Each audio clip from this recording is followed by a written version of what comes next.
Robert the Reaper Whittaker is moving up to light heavyweight and he is fighting one Nikita Krylov. You see, the thing about Nikita Krylov is an extremely hit or miss fighter. Sometimes he's fucking phenomenal. Sometimes he is turned up and turned on.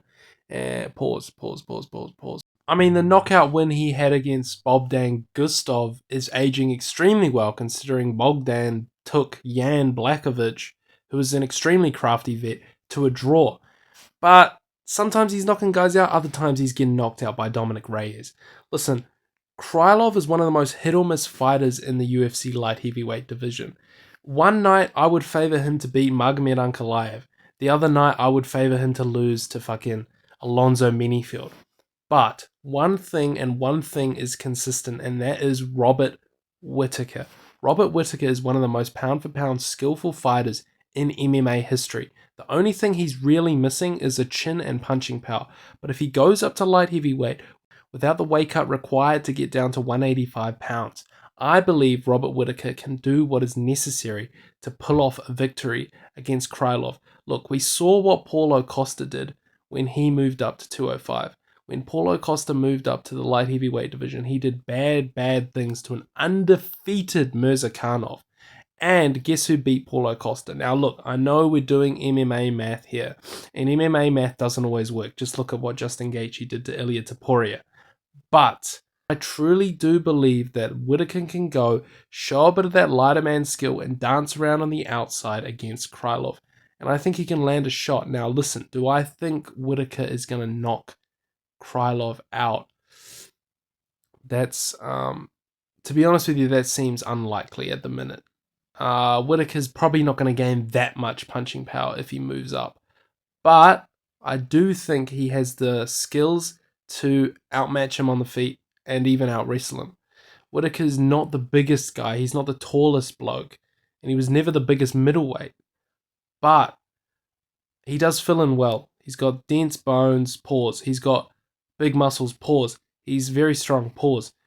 He can hang with those guys, and he can hang with the best at light heavyweight. Is he going to get a title shot? Is he going to win a title at light heavyweight? Probably not, but will he have a few fun scraps? For sure, 100%. So I'm definitely favoring Whittaker. A couple things I'm slightly worried about though.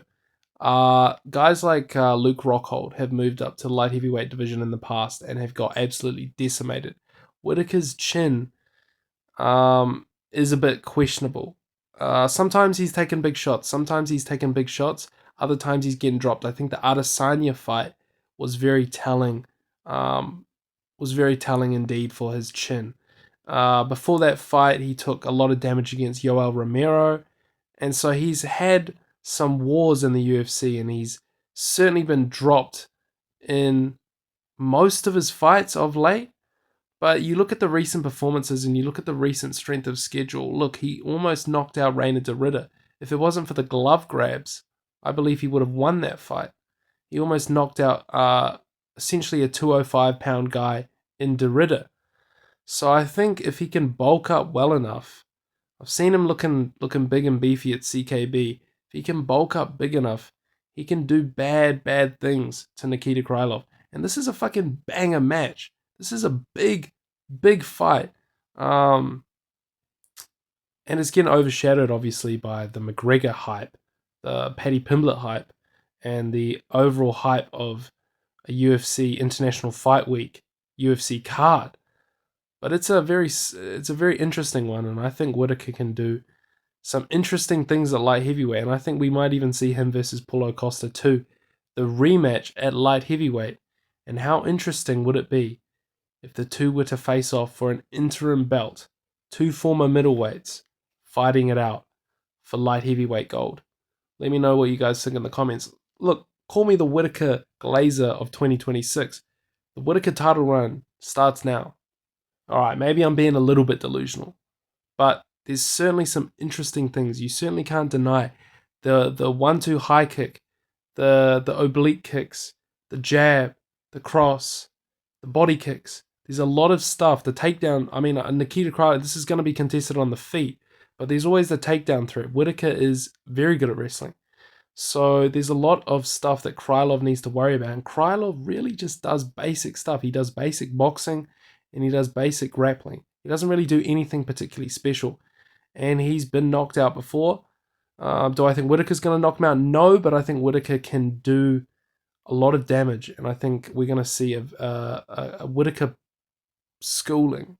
A Whittaker schooling at UFC 329. Before Conor McGregor beats Max Holloway. So yeah, that's my thoughts. Let me know what you guys think in the comments below.